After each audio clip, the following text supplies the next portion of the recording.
Bienvenidos a Historias Sagradas. This episode is brought to you by Marqeta. When it comes to your payments provider, you can't afford to compromise. Marqeta's modern payment solutions flex with your business without the trade-offs. Stable and agile, secure and innovative, scalable and configurable. If they say you can't have it all, don't believe them. Your business demands more. Choose a payments provider that delivers more. Choose Marqeta. Visit marqeta.com/Spotify to learn more. The family that vacations together stays together. At least, that was the plan. Except now, the Dastardly desk clerk is saying he can't confirm your connecting rooms. Wait, what? That's right, ma'am. You have rooms 201 and 709. No, we cannot be 5 floors away from our kids. The doors have double locks. They'll be fine. When you want connecting rooms confirmed before you arrive, it matters where you stay. Welcome to Hilton. I see your connecting rooms are already confirmed. Hilton, for this day. Hoy les presentamos un fascinante viaje a través de la vida de 3 personajes bíblicos extraordinarios que no conocieron la muerte. Comenzaremos con el más conocido, Jesús, y luego descubriremos las historias sorprendentes de 2 figuras enigmáticas. Cada relato revela la profundidad de la fe y el poder de Dios de maneras únicas e impactantes. Primero, exploraremos la vida y la resurrección de Jesús, el Hijo de Dios, quien venció la muerte y trajo la salvación al mundo. Su sacrificio y su victoria sobre la tumba nos muestran el camino hacia la vida eterna y el poder del amor divino. Luego, nos adentraremos en la enigmática historia de un hombre que caminó tan cerca de Dios que fue llevado al cielo sin experimentar la muerte. Su vida de fe y devoción es un testimonio del favor divino y una inspiración para todos nosotros. Finalmente, conoceremos la asombrosa historia de un profeta que ascendió al cielo en un carro de fuego. Su ministerio lleno de milagros y su extraordinaria partida nos muestran el poder y la gloria de Dios de una manera espectacular. Cada una de estas historias no solo nos revela hechos históricos, sino también profundas verdades espirituales que siguen siendo relevantes y transformadoras hoy en día. Prepárense para un viaje fascinante a través de estas narraciones bíblicas y descubran cómo continúan impactando nuestras vidas. El último personaje te sorprenderá.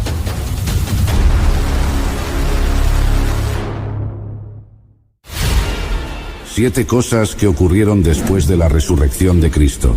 En los albores de una era transformada, tras el velo del domingo más asombroso de la historia, se desplegó un capítulo divino que cambiaría el curso de la humanidad para siempre. No fue solo la piedra removida de un sepulcro lo que marcó el inicio de esta nueva era, sino los incontables milagros, apariciones y enseñanzas que siguieron. Estos acontecimientos no solo confirmaron la victoria sobre la muerte, sino que también cimentaron las bases de una fe que se extendería más allá de los confines conocidos, tocando el corazón de generaciones futuras. Hoy, te invito a embarcarte en un viaje sagrado, a revivir esos momentos cruciales que siguieron a la resurrección de Jesucristo. Desde el encuentro en el jardín con una mujer hasta la ascensión a los cielos, cada paso de este camino está imbuido de esperanza, revelación y promesas eternas. Prepárate para explorar los misterios de la fe, los actos inesperados de reconocimiento y las palabras finales de nuestro Señor Jesucristo antes de su ascenso final. Bienvenido a un viaje a través de la fe, el amor y la promesa eterna, donde analizaremos 7 acontecimientos que ocurrieron después de la resurrección de Cristo.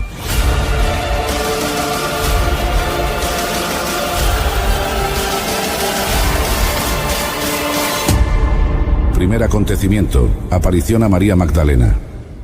En aquel primer día de la semana, mientras aún se cernía la oscuridad sobre el jardín, María Magdalena se adentró en la soledad, llevando en su corazón el peso de la pérdida y la desolación. Su intención era simple: rendir un último tributo al Maestro, a quien amaba y seguía. Sin embargo, lo que descubrió al llegar al sepulcro fue un escenario que desafiaría toda lógica y comprensión humana. La piedra que sellaba la entrada había sido removida, y el cuerpo que esperaba encontrar yacía ausente. Confundida y abrumada, María corrió a buscar a Pedro y al otro discípulo, a quien Jesús amaba, llevándoles la noticia de que el Señor había sido tomado. Juntos regresaron, encontrando las vendas en el suelo, pero de Jesús ninguna señal. Los discípulos regresaron a sus hogares, pero María, incapaz de alejarse, permaneció. Era como si algo la atara a ese lugar de muerte y pérdida, una esperanza tenue que no podía nombrar.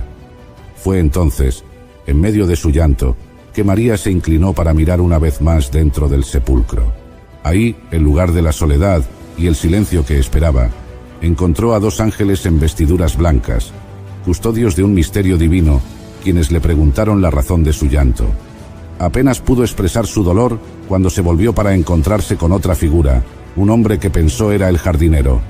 Este hombre, que en verdad era Jesús resucitado, repitió la pregunta y añadió: «¿A quién buscas?». María, aún sin reconocerlo, expresó su desesperado deseo de hallar a Jesús, de cuidar de él. Fue entonces que Jesús la llamó por su nombre, María, y en ese instante de revelación, todo cambió.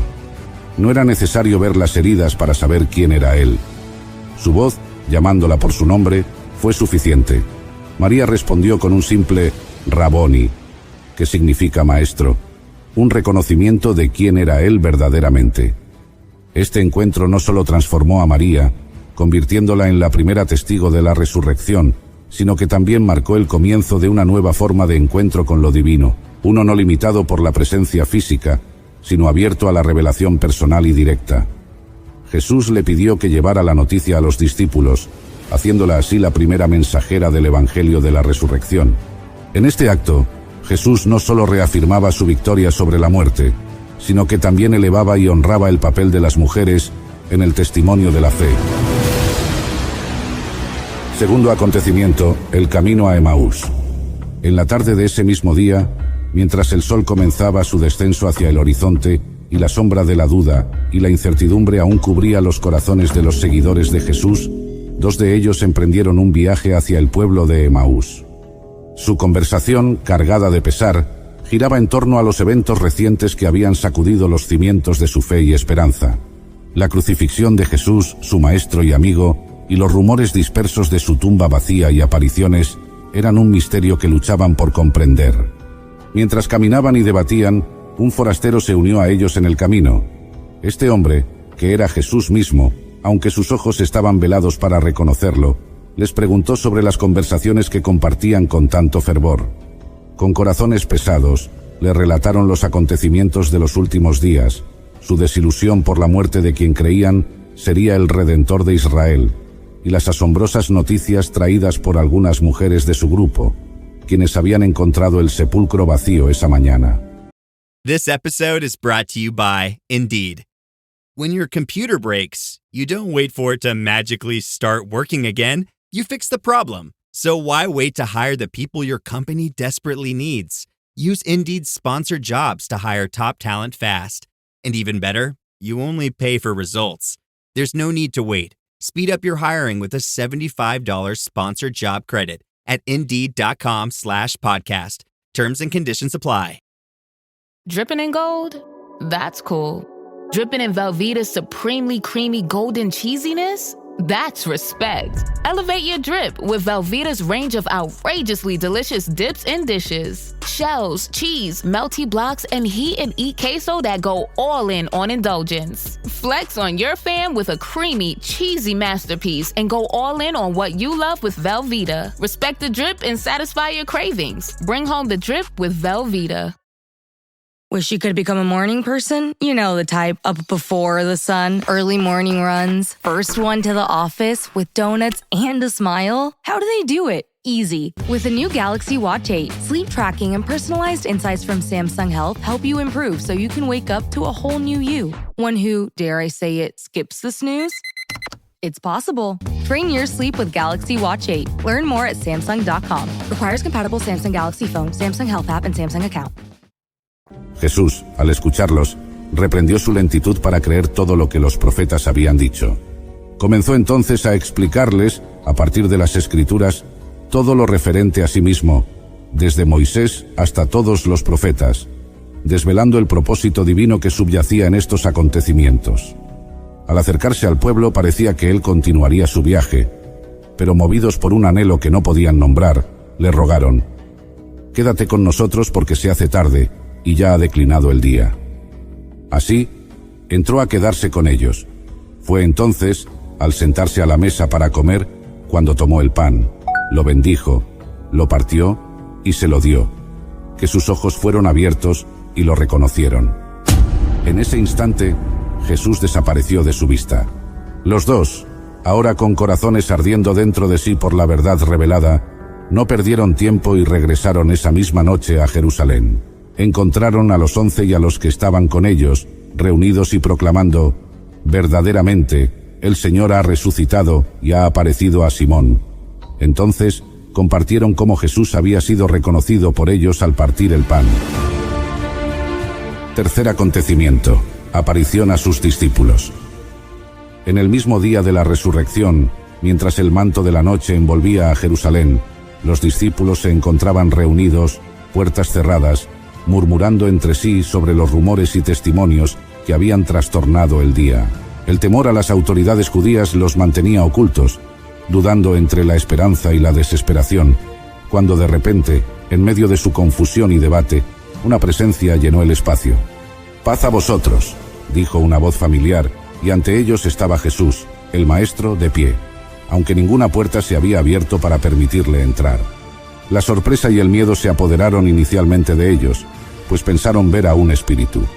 Pero Jesús, conociendo sus corazones turbados, les mostró sus manos y su costado, las heridas aún visibles de su sacrificio. «Mirad mis manos y mis pies, que soy yo mismo. Palpad y ved», les dijo, invitándolos a reconocer en sus cicatrices la verdad de su resurrección. Para aliviar aún más su incredulidad y alegrar sus corazones, les preguntó si tenían algo de comer. Le dieron un trozo de pescado asado, y él comió delante de ellos, un acto tan humano, tan cotidiano, que disipó toda sombra de duda. Este Jesús, que había vencido la muerte, seguía siendo el mismo que había compartido innumerables comidas con ellos, enseñado en sus caminos y llorado en sus jardines. Con los discípulos ahora llenos de asombro y alegría, pero aún luchando por comprender, Jesús abrió sus mentes para que pudieran entender las Escrituras. Les explicó cómo estaba escrito que el Cristo padecería y resucitaría de entre los muertos al tercer día, y que en su nombre se predicaría el arrepentimiento para el perdón de los pecados a todas las naciones, comenzando por Jerusalén. Cuarto acontecimiento: incredulidad de Tomás. Tras la aparición de Jesús a sus discípulos, sin la presencia de Tomás, se suscitó un evento que subrayaría la misericordia y la paciencia del resucitado hacia aquellos de fe vacilante. Tomás, uno de los 12, no estaba con los demás cuando Jesús se les manifestó aquella primera vez. Al escuchar el testimonio de sus hermanos, reaccionó con escepticismo y duda, declarando que a menos que viera en las manos de Jesús la marca de los clavos, y pusiera su dedo en las marcas de los clavos y su mano en su costado, no creería. Una semana después, los discípulos estaban nuevamente reunidos, esta vez con Tomás entre ellos. A pesar de las puertas cerradas, Jesús se apareció de nuevo en medio de ellos, saludándoles con paz. Volviéndose inmediatamente hacia Tomás, le ofreció sus manos y su costado, invitándole a tocar y a no ser incrédulo, sino creyente. Este gesto revela la profunda comprensión de Jesús sobre la naturaleza humana, su conocimiento de nuestras dudas y miedos, y su disposición a encontrarnos donde estamos. Tomás respondió a esta invitación con una declaración de fe y reconocimiento: «Señor mío y Dios mío», proclamando así la divinidad de Jesús y su resurrección. Jesús, acogiendo su fe renovada, señaló la bienaventuranza de aquellos que creen sin haber visto. Quinto acontecimiento: la pesca milagrosa. Después de la resurrección, Jesús se apareció a sus discípulos en otra ocasión memorable, esta vez junto al mar de Tiberíades. 7 de los discípulos, incluidos Pedro, Tomás, Natanael, los hijos de Zebedeo y otros 2 discípulos, habían decidido ir a pescar.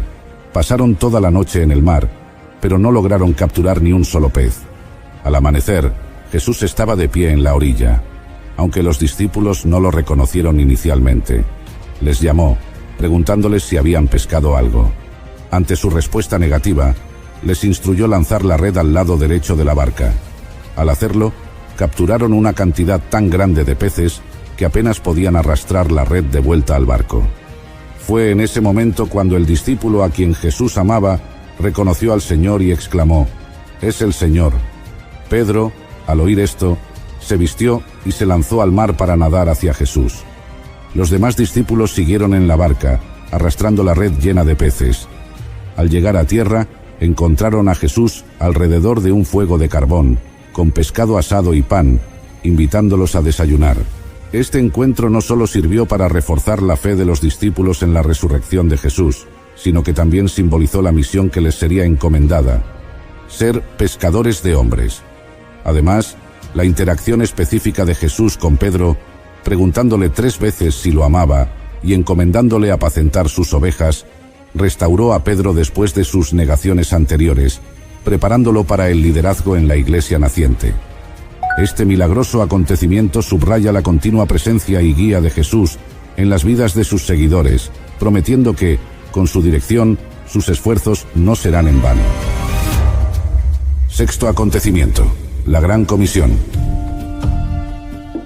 El mandato final de Jesús a sus discípulos, conocido como la Gran Comisión, es un momento definitorio que marca la transición de su ministerio terrenal hacia el establecimiento de su iglesia global. Después de su resurrección y antes de su ascensión al cielo, Jesús convocó a sus discípulos a una montaña en Galilea, lugar que había designado previamente para ellos. Allí, frente a los que habían seguido sus pasos, compartido sus milagros y ahora eran testigos de su victoria sobre la muerte, Jesús les entregó una misión que trascendería generaciones. «Se me ha dado toda autoridad en el cielo y en la tierra», comenzó, estableciendo la magnitud de su poder y su dominio sobre toda creación. Luego, con una autoridad que resonaba tanto en lo inmediato como en lo eterno, instruyó: «Por tanto, id y haced discípulos a todas las naciones, bautizándolos en el nombre del Padre, y del Hijo, y del Espíritu Santo, enseñándoles a guardar todas las cosas que os he mandado».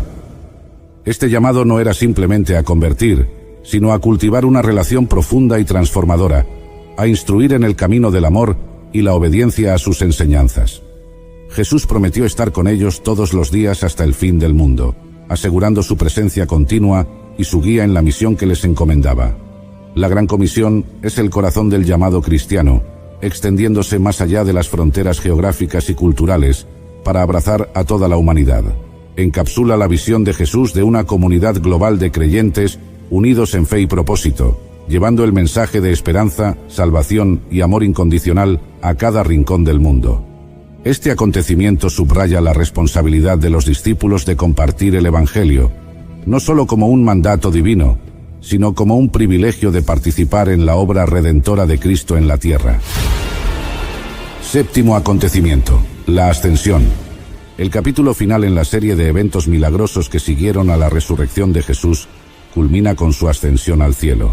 Este acontecimiento se llevó a cabo 40 días después de la Pascua, momento en el cual Jesús se apareció a sus discípulos en diversas ocasiones, reafirmando su resurrección, impartiendo enseñanzas finales y preparándolos para la misión que tenían por delante. En este día decisivo, Jesús condujo a sus discípulos a las afueras de Betania, un lugar familiar y cargado de recuerdos de su ministerio. Allí, frente a aquellos que habían caminado más cerca de él, levantó sus manos y los bendijo, un gesto de envío y consagración. Mientras los bendecía, comenzó a elevarse ante sus ojos, ascendiendo al cielo, hasta que una nube lo ocultó de su vista. Este momento de asombro y maravilla fue acompañado por la aparición de 2 ángeles, quienes aseguraron a los discípulos que Jesús, que había sido llevado al cielo, volvería de la misma manera que lo habían visto irse. La ascensión no solo marcó el fin físico de la presencia de Jesús en la tierra, sino que también señaló el comienzo de una nueva era para los discípulos y para la iglesia naciente. La ascensión de Jesús al cielo es fundamental, pues simboliza su exaltación y señorío sobre todo, y la promesa de su continua intercesión ante el Padre. También prepara el escenario para el don del Espíritu Santo, prometido por Jesús como el consolador que empoderaría a sus seguidores para llevar adelante la Gran Comisión. Este evento no solo reafirmó la divinidad de Jesús y su victoria sobre la muerte, sino que también inspiró a los discípulos a avanzar con fe y coraje, sabiendo que el mismo poder que resucitó a Jesús de entre los muertos estaba ahora obrando en y a través de ellos. Hemos recorrido juntos los pasos resplandecientes que siguieron a la resurrección de Jesús, cada uno revelando un aspecto profundo de su misión, su amor y su promesa eterna. Bienvenidos a un nuevo episodio de Historias Sagradas. Hoy les contaré mi propia historia, una historia de devoción y caminar con Dios que ha perdurado a través de las generaciones. Estoy aquí en esta oportunidad para compartir con ustedes cómo mi vida en la gracia y el poder del Altísimo me llevó a un destino único y glorioso. Un día caminaba por un sendero solitario, como solía hacerlo, inmerso en profunda comunión con mi Padre Celestial. De repente, los cielos comenzaron a abrirse y una luz resplandeciente me envolvió de pies a cabeza. En ese instante sublime, el mundo terrenal quedó atrás para mí, y fui tomado por Dios, desapareciendo de entre los hombres sin conocer la muerte. Mi fe inquebrantable y mi andar constante con Dios me llevaron a una unión celestial que marcó un precedente en la historia de la humanidad. Quédate hasta el final de esta narración. Soy Enoch, y esta es mi historia. En los días de antaño, cuando la tierra aún estaba en su juventud y los hombres vivían vidas largas y llenas de acontecimientos, la existencia estaba marcada por el trabajo, la familia y la lucha entre el bien y el mal. Yo tenía 365 años, lo que hoy sería considerado una vida extensa, pero en mi tiempo todavía tenía la vitalidad y la fuerza para enfrentar muchos desafíos. Aunque a nosotros nos cueste creerlo hoy en día, en aquel entonces la gente vivía mucho más tiempo. Adán, el primer hombre, tenía más de 600 años cuando nací y vivió otros 300 años después. Así que, a mis 365 años, aún me consideraba en plena forma, con una vida llena de propósito por delante. Sin embargo, no viviría mucho más. En aquellos días, la humanidad se encontraba en un estado de constante peligro y amenaza. La maldad y la violencia estaban en aumento, y la adoración a dioses falsos se había convertido en la norma. Yo me encontraba en peligro de muerte, huyendo de aquellos que no solo rechazaban el mensaje divino que les había llevado, sino que me odiaban a mí y al Dios que me había enviado. Las caras desencajadas por la rabia de aquellos que me perseguían eran una visión constante en mi mente. Estas personas aborrecían el mensaje de justicia y verdad que traía, y aunque no podían atacar a Jehová directamente, buscaban vengarse de su mensajero. En esos momentos me preguntaba si volvería a ver a mi familia, mi esposa, mis hijas y mi hijo Matusalén, o a mi nieto Lamec. ¿Sería este el fin de mi camino? Mi vida, aunque enigmática, fue un testimonio de fe inquebrantable. La Biblia solo menciona mi existencia en 3 ocasiones. La primera en Génesis capítulo 5, del verso 21 al 24. La segunda en Hebreos capítulo 11, versículo 5. Y la tercera en la carta de Judas, versículos 14 y 15. Pero esos pocos versículos y pasajes bíblicos son suficientes para describirles mi devoción y compromiso con Dios. En un mundo que se hundía en la corrupción y la inmoralidad, yo mantuve mi integridad y mi fidelidad al Creador. Anduve con el Dios verdadero, incluso cuando la mayoría de la humanidad se alejaba de Él. Los días de mi vida estuvieron marcados por la creciente violencia y maldad en la tierra. Los hombres, aunque físicamente más cercanos a la perfección que Adán y Eva perdieron, se alejaban cada vez más de la moralidad y la espiritualidad. La tendencia a la violencia, iniciada por Caín, continuó y se intensificó con cada generación. Un descendiente de Caín incluso se jactaba de ser más violento y vengativo que su antepasado. La tercera generación introdujo una nueva forma de maldad. Usaban el nombre sagrado de Jehová con falta de respeto, en actos de falsa adoración que solo aumentaban la ira divina. En este contexto, tuve que tomar una decisión crítica. Podía seguir el camino de la mayoría, o buscar a Jehová, el Dios verdadero. El ejemplo de Abel, quien murió como mártir por adorar a Jehová de la manera correcta, me conmovió profundamente. Decidí seguir su fe y anduve con Dios, una declaración que la Biblia utiliza para destacar mi devoción en un mundo tan alejado de Dios. Este compromiso continuó después del nacimiento de mi hijo Matusalén, cuando tenía aproximadamente 65 años.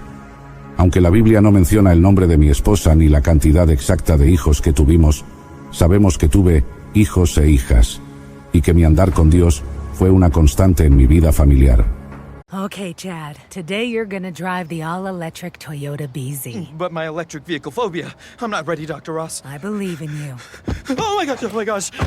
We're inside it. Try to take deep breaths, okay? The ventilated seats, they're touching me. You can do this, Chad. Drive the car. How do you feel, Chad? I feel cured. Woohoo! I'm doing it! I'm doing it! The all-electric BZ. One drive can change your mind. Toyota. Let's go places.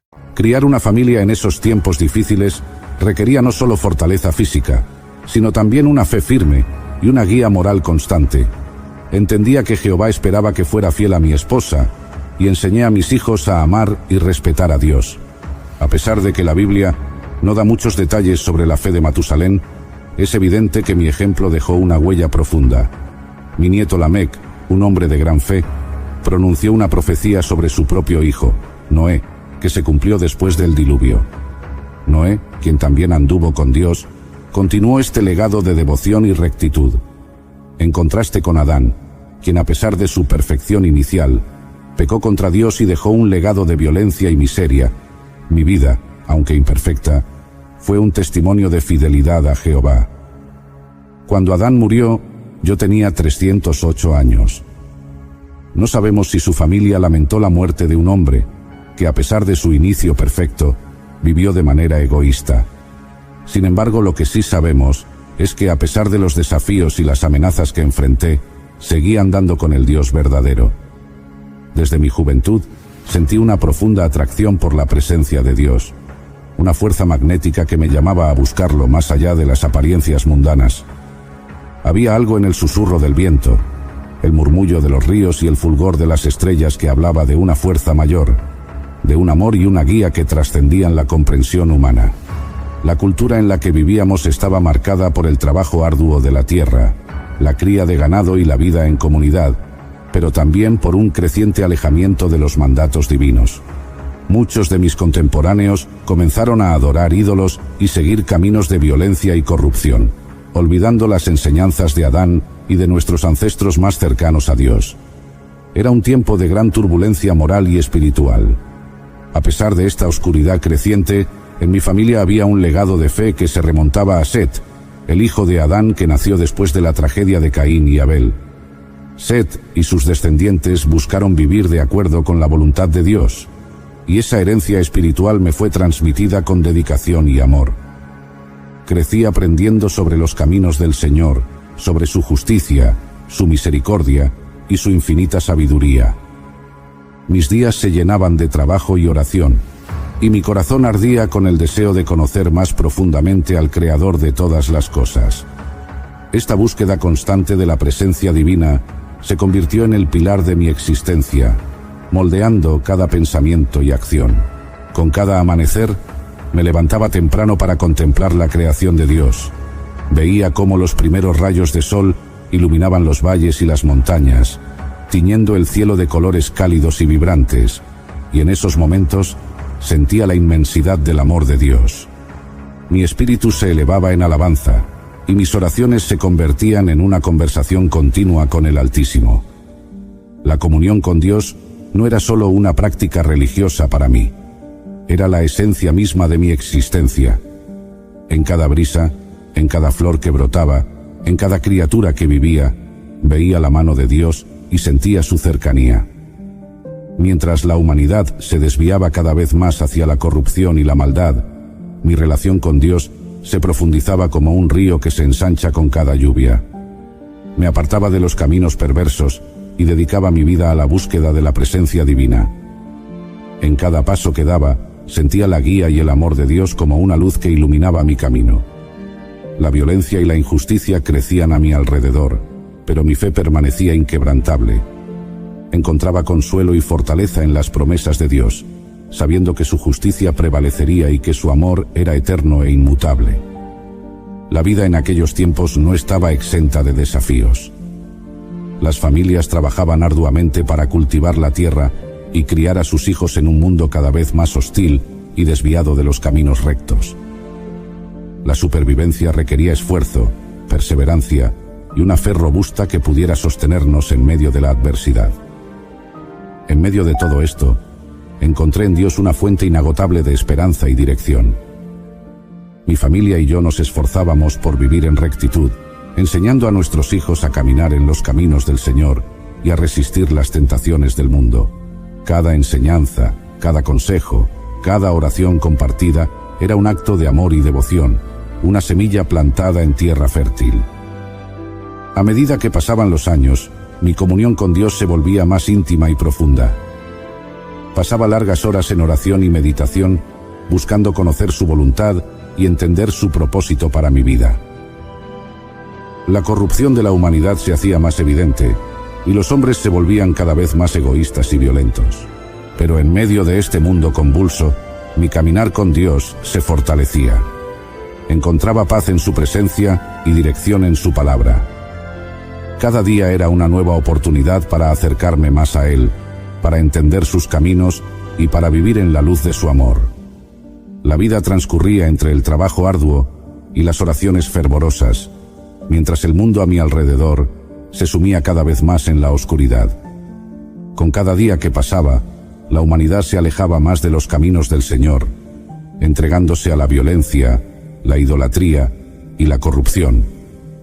Los descendientes de Caín continuaban su legado de venganza y brutalidad, jactándose de sus actos de maldad. Era un tiempo donde el nombre de Jehová era profanado, utilizado sin reverencia, y la adoración verdadera se volvía cada vez más rara. A medida que envejecía, aunque en términos de mi época aún era un hombre joven a mis 365 años, mis responsabilidades se incrementaban. Como cabeza de mi familia, era mi deber no solo proteger y proveer, sino también guiar espiritualmente a los míos. Con mi esposa, nos esforzábamos por criar a nuestros hijos en la rectitud, inculcando en ellos el amor y el respeto hacia Dios. Cada día comenzaba y terminaba con oraciones, agradeciendo por las bendiciones recibidas y pidiendo fortaleza para resistir las tentaciones del mundo. Mi hijo Matusalén, cuya vida se extendería más que la de cualquier otro ser humano, fue testigo de mi devoción y mi lucha constante por mantenerme en los caminos de Dios. Aunque la Biblia no detalla su fe, su longevidad y su posición en la genealogía divina sugieren que fue un hombre bendecido. Su hijo, Lamec, también se destacó por su fe, profetizando sobre el futuro de su hijo Noé, un hombre que jugaría un papel crucial en la historia de la humanidad. El ejemplo de Noé, que anduvo con Dios como yo lo hice, es un testimonio del impacto de un legado de fe. Aunque no llegamos a conocernos, mis acciones y mi dedicación a Jehová dejaron una marca en mi descendencia. Las historias de mi andar con Dios fueron transmitidas de generación en generación, inspirando a mis nietos y bisnietos a seguir los caminos del Señor. Sin embargo, mi vida no estaba exenta de peligros. El mensaje divino que llevaba a las gentes de mi tiempo no era bien recibido. Era un mensaje de arrepentimiento, de retorno a la verdadera adoración de Jehová, y esto despertaba la ira de aquellos que se habían entregado a la maldad. Había momentos en los que, tras haber proclamado la palabra de Dios, me encontraba huyendo, mis pensamientos llenos de preocupaciones por la seguridad de mi familia. Me preguntaba si volvería a ver a mi esposa y a mis hijos, si mis palabras de advertencia y esperanza tendrían algún efecto duradero. El peligro acechaba a cada paso, pero mi confianza en Dios nunca flaqueaba. Sabía que Jehová me había llamado a ser su mensajero y que, sin importar las dificultades, debía continuar andando con Él. Las visiones de rostros enfurecidos, los gritos de aquellos que rechazaban la verdad, eran constantes recordatorios de la oposición que enfrentaba. Pero en medio de todo, encontraba consuelo en las palabras de Dios, en su promesa de justicia y redención. En mi soledad, mientras caminaba por los senderos que recorría en comunión con Dios, meditaba sobre las historias de nuestros ancestros, sobre la promesa de un Salvador que redimiría a la humanidad. Pensaba en Abel, cuyo sacrificio fue aceptado por Dios y cuya fe lo llevó a ser el primer mártir. Pensaba en Set, en la línea de la que provenía, una línea de hombres que buscaban vivir de acuerdo con la voluntad divina. Estas reflexiones fortalecían mi espíritu, recordándome que no estaba solo en mi caminar. Un día, que parecía como cualquier otro en la tierra antigua, el sol se levantaba majestuoso en el horizonte, bañando los valles y colinas con una luz dorada.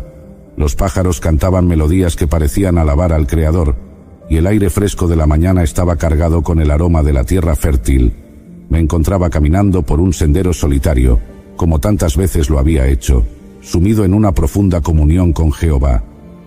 Mis pensamientos eran una mezcla de oración y meditación, buscando siempre entender más de su voluntad y su amor eterno. El entorno estaba en calma, una paz que solo podía ser interrumpida por la presencia divina. Mientras caminaba, sentí una presencia inusual, una sensación de expectación que hacía que cada fibra de mi ser estuviera alerta. Los árboles susurraban entre sí, como si compartieran un secreto celestial. La luz del sol parecía intensificarse, pero no era solo la luz del día. Una luminosidad extraordinaria comenzaba a inundar el sendero por el que caminaba. De repente, el cielo empezó a abrirse de una manera que nunca había visto antes. Era como si las puertas del cielo mismo se deslizaran, revelando una luz brillante y pura, una luz más radiante que 1000 soles juntos. Mis ojos, aunque maravillados, no sentían dolor al contemplarla. Al contrario, era una luz que invitaba, que abrazaba y que sanaba. En ese instante, me sentí envuelto por esta luz divina. Era como si el mismo Jehová me estuviera tomando en sus brazos. Mi corazón latía con una mezcla de asombro y paz. Podía sentir el amor y la santidad de Dios envolviéndome, penetrando cada parte de mi ser. Mis pies se levantaron del suelo, y el peso de mi cuerpo, junto con las preocupaciones terrenales, desaparecieron. Ya no sentía la gravedad de este mundo. En su lugar, una ligereza celestial me elevaba. El mundo terrenal quedó atrás en un abrir y cerrar de ojos. Los sonidos de la tierra, el canto de los pájaros, el murmullo de los ríos, todo se desvaneció, reemplazado por una armonía celestial. Era como si los coros de ángeles se hubieran unido en una sinfonía divina, cada nota resonando con la gloria y la majestad de Dios. En medio de esta melodía celestial, mi espíritu se sentía más vivo y vibrante que nunca. La luz, que al principio me envolvía desde fuera, ahora parecía emanar también desde dentro de mí. Sentí una transformación completa, un renacimiento. Todo dolor, toda preocupación, toda tristeza, se disiparon como la niebla al amanecer. Me sentía purificado, renovado, en una unión perfecta con mi Creador. Mientras ascendía, vislumbré escenas de belleza indescriptible. Campos interminables de flores, ríos de agua cristalina, árboles frondosos que parecían cantar la gloria de Dios. Pero más allá de estas maravillas, lo más asombroso era la sensación de estar en la presencia misma de Jehová. Una paz profunda, una alegría inconmensurable, llenaban mi ser. No había miedo, solo amor perfecto y aceptación. En ese momento de sublime comunión, comprendí la magnitud del amor y la fidelidad de Dios. Todo mi andar con Él, cada oración, cada acto de obediencia, cada paso en su presencia, había sido reconocido y recompensado. Este acto de ser arrebatado al cielo no era solo un testimonio de la fidelidad de Dios hacia mí, sino también una señal para la humanidad, un recordatorio eterno de que andar con Dios trae una recompensa celestial. La sensación de unión con Jehová era tan completa que no había diferencia entre su voluntad y la mía. Mis pensamientos eran sus pensamientos, mi amor era su amor. Todo lo que alguna vez había buscado, todo lo que había deseado, se encontraba plenamente realizado en su presencia. La eternidad se abría ante mí, no como un concepto abstracto, sino como una realidad tangible, llena de propósito y gozo. Así, fui llevado a una unión celestial, sin conocer la muerte, un testimonio eterno de la promesa de Dios. Este acto no solo coronaba mi vida de fe, sino que también se erigía como una esperanza y certeza para todos aquellos que quieran caminar con el Creador. Mi historia, aunque breve en los escritos sagrados, Es un testimonio de lo que significa andar con Dios en medio de la adversidad y la corrupción del mundo, que sirva como inspiración para todos aquellos que buscan vivir en rectitud, que cada paso en el camino de la vida esté guiado por la luz y el amor de nuestro Padre Celestial, que cada amanecer nos recuerde la misericordia de Dios y que nuestras vidas sean un reflejo de su infinita sabiduría y gracia. Bienvenidos a nuestro episodio de hoy. ¿Quién fue el profeta Elías? Elías fue un profeta de Dios cuyo nombre significa «Mi Dios es el Señor». Vino desde Tisbe en Galaad, pero no se sabe nada de su familia o de su nacimiento. Elías fue un hombre de Dios cuya vida estuvo marcada por grandes milagros, valentía y una fe inquebrantable.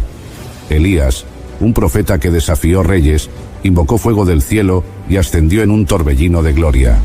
La primera vez que nos encontramos con Elías es en el primer libro de Reyes, en el capítulo 17, cuando de repente aparece para desafiar a un malvado rey, Acab, quien gobernó el reino del norte de Israel, aproximadamente desde el año 874 hasta el 853 a.C. Elías profetizó una sequía que iba a venir sobre toda la tierra como consecuencia de la maldad de Acab. En ese momento crucial en la historia de Israel, el profeta Elías apareció repentinamente.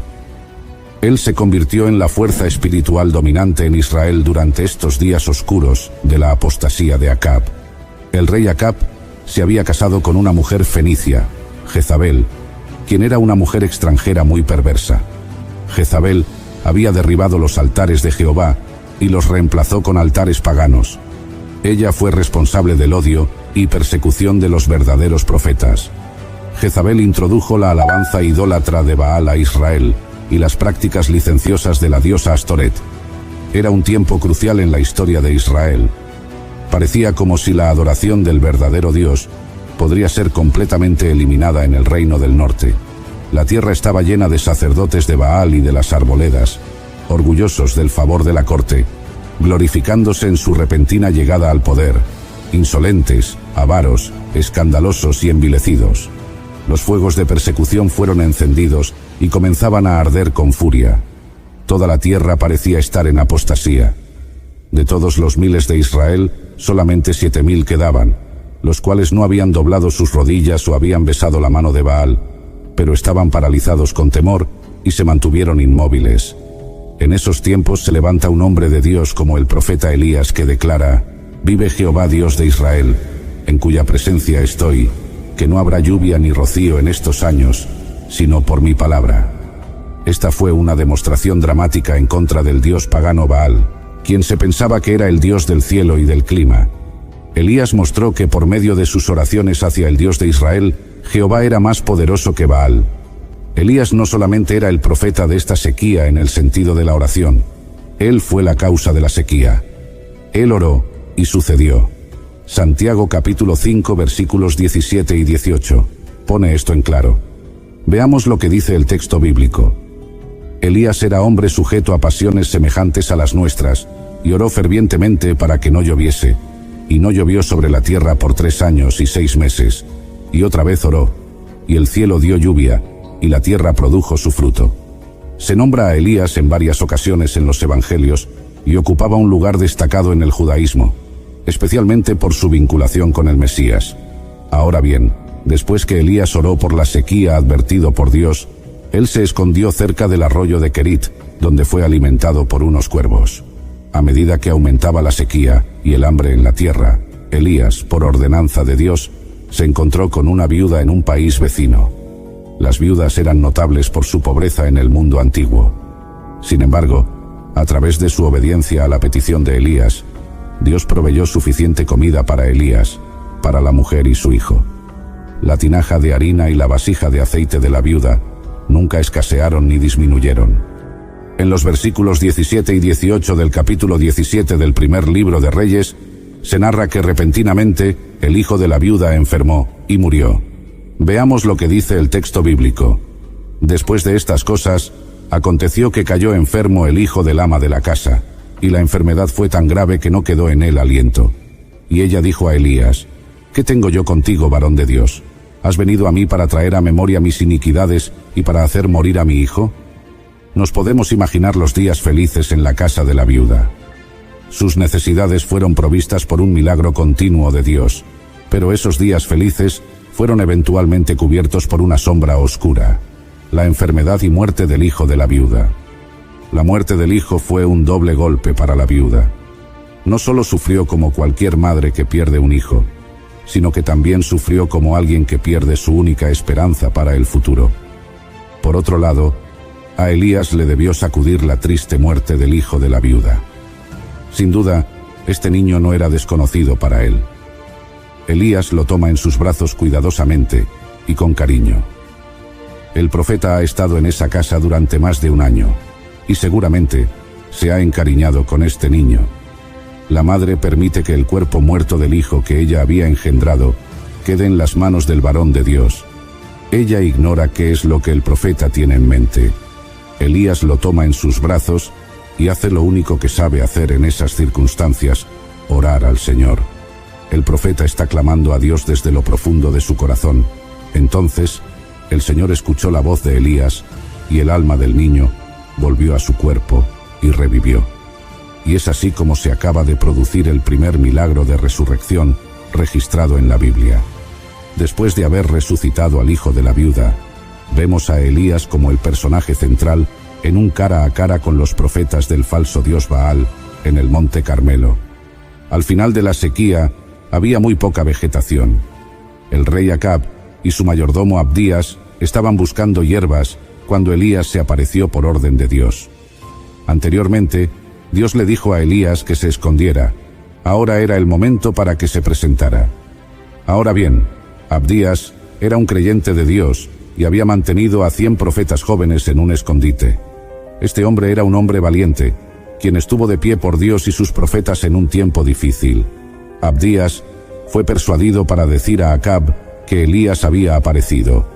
El rey y el profeta se encontraron, y el profeta Elías, por orden del Señor, retó al rey Acab a juntar a todos los profetas de los ídolos Baal y Asera, para demostrar cuál de los dos, Baal o Jehová, era el Dios verdadero. Era muy importante confrontar y eliminar a estos profetas de Baal antes de que Dios enviara lluvia a la tierra de Israel. Era crucial que todos entendieran que la lluvia venía de Jehová y no de Baal. La contienda tuvo lugar en el monte Carmelo. Elías estaba solo en un lado, y 450 profetas de Baal estaban en el otro lado. Estos profetas de Baal odiaban a Elías. Ellos amaban el favor del rey Acab y la reina Jezabel, y ellos entusiásticamente promovían la persecución de cualquier verdadero seguidor de Jehová. Pero en los últimos 3 años, ellos fueron severamente humillados por Elías y la sequía sostenida por sus oraciones. Todos sus clamores hacia el dios del clima Baal no tuvieron efectividad. Por 3 años ellos odiaban a este profeta de Dios, quien les humilló y mostró su engaño sacerdotal del todo. La historia del enfrentamiento de Elías con los profetas de Baal en el monte Carmelo es un relato fascinante que resalta el marcado contraste entre la fe en Jehová, el único Dios verdadero, y la adoración de dioses falsos como Baal. Entonces, el profeta Elías desafió al pueblo de Israel preguntándoles: ¿hasta cuándo claudicaréis vosotros entre dos pensamientos? Si Jehová es Dios, seguidle, y si Baal, id en pos de él.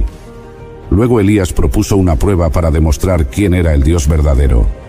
Cada lado prepararía un sacrificio, pero no le prendería fuego, sino que invocaran a sus respectivos dioses para ver quién respondería con fuego. Los profetas de Baal fueron primero, invocando a su Dios desde la mañana hasta el mediodía sin respuesta. Todos sus gritos, bailes e incluso automutilación resultaron infructuosos, ya que no había voz, nadie respondió, nadie hizo caso. Cuando llegó el turno de Elías, reparó el altar del Señor que había sido descuidado y preparó su sacrificio.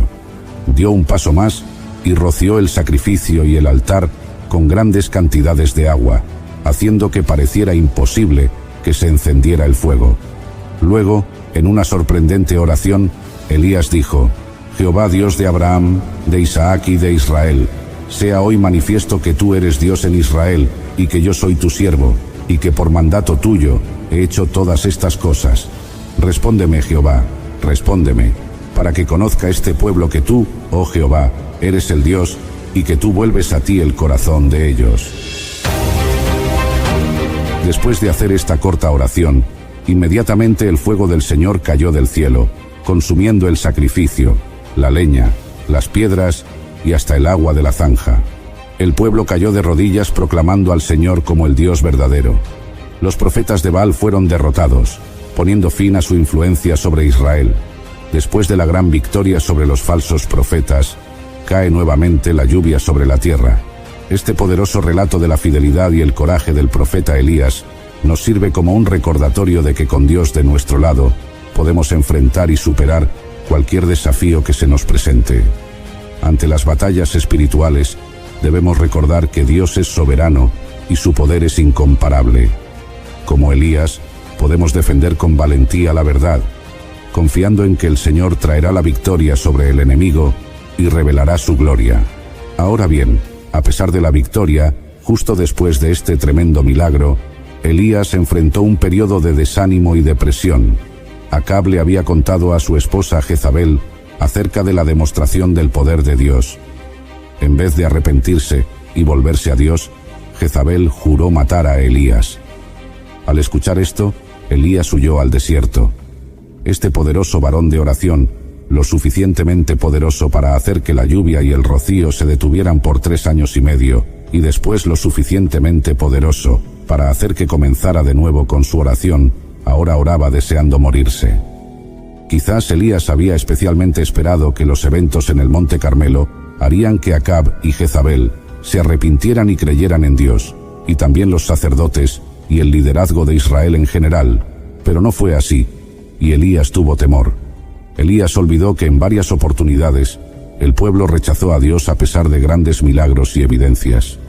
Para tratar la depresión de Elías, Dios le permitió descansar y lo alimentó. Sin embargo, aún faltaba, y ahora el Señor se dispone a tratar su hombre interior y lo hace a través de su compasión. Elías está en un viaje a un destino de su propia elección, y aún así, el Señor está preocupado por satisfacer la necesidad del profeta. ¿Cuántas veces Dios ha hecho lo mismo por ti y por mí? Huimos de Él y de su voluntad para nuestras vidas. Sin embargo, Él sigue siendo fiel, siempre presente, y continúa permitiendo que sus bendiciones caigan sobre nuestras vidas. ¿Por qué lo hace? Para llevarnos al lugar del arrepentimiento. Ahora bien, después que Elías comió y bebió, realizó un viaje de 40 días hasta el monte Horeb. Allí Elías se escondió en una cueva, sintiendo lástima de sí mismo, e incluso confesando su creencia de que solo él había quedado de los profetas de Dios. Es entonces cuando el Señor instruyó a Elías a pararse sobre el monte mientras el Señor pasaba.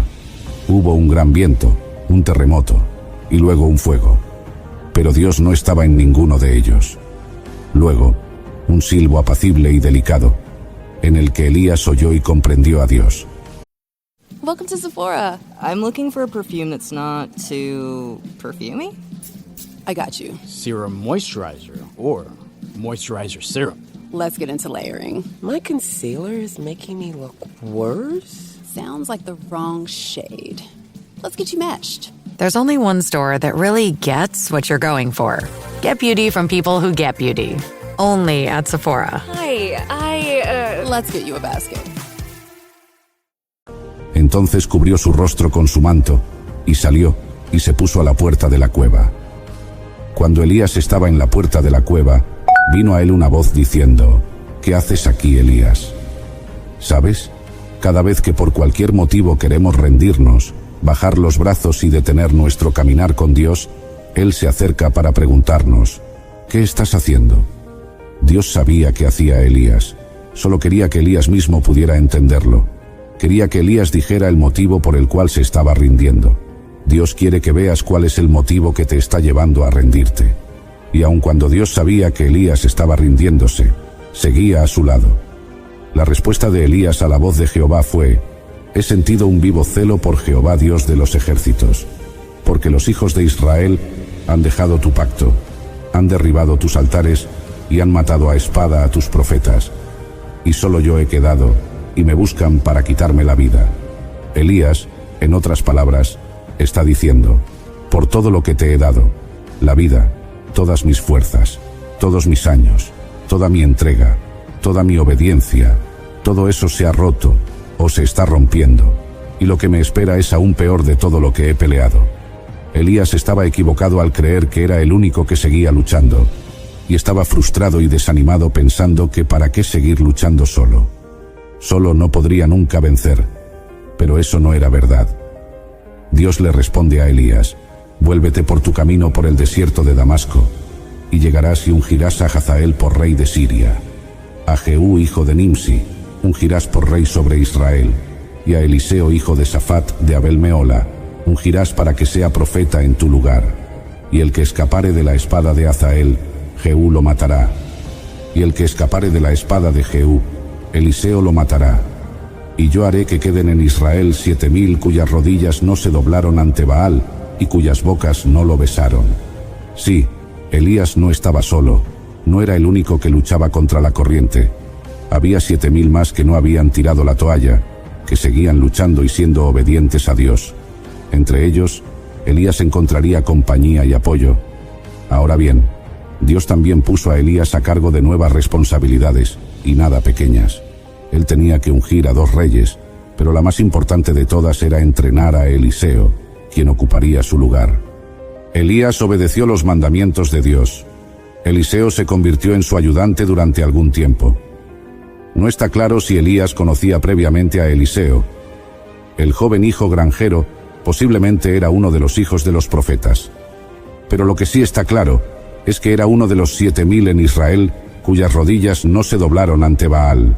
En la última etapa de su vida, el profeta Elías, este luchador solitario, recibe un compañero, un joven amigo, que ahora vertía agua y servía a Dios bajo su cuidado. Dicho de otro modo, Eliseo fue para el anciano profeta de mucho refrigerio y aliento. Los dos siguieron ocupándose de Acab y Jezabel. En el capítulo 21 del primer libro de Reyes, vemos que Elías profetizó la muerte de Acab y Jezabel, después que estos se habían adueñado de una manera malvada de la viña de Nabot.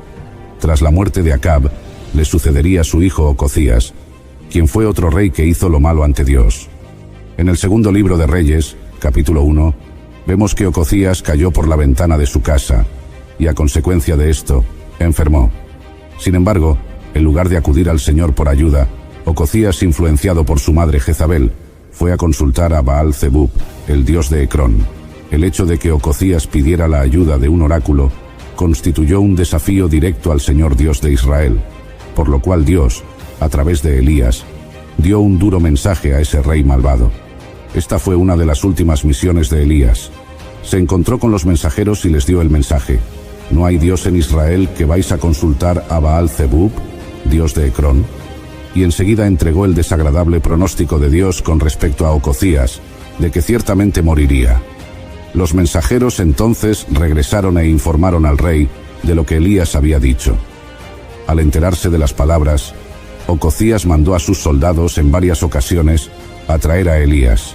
Sin embargo, todos estos fueron consumidos por fuego que descendió del cielo. Finalmente, Elías, por ordenanza de Dios, se presentó ante el rey Ocosías y le dijo las mismas palabras de juicio que había dicho a sus mensajeros. Y así murió Ocosías conforme a la palabra de Dios. Después de estos acontecimientos, el capítulo 2 del segundo libro de Reyes nos narra cómo Elías fue llevado al cielo en un torbellino. Dios les había hecho saber a los miembros de la comunidad de los profetas del Señor que Elías iba a ser arrebatado. Por alguna razón que desconocemos, Elías se quiso desprender de la compañía de Eliseo. Quizás pensó que la despedida podría ser muy dolorosa. Quizás esperó que Eliseo insistiera en acompañarlo, y es así como sucedió. Eliseo, en varias ocasiones, se negó a dejar a Elías.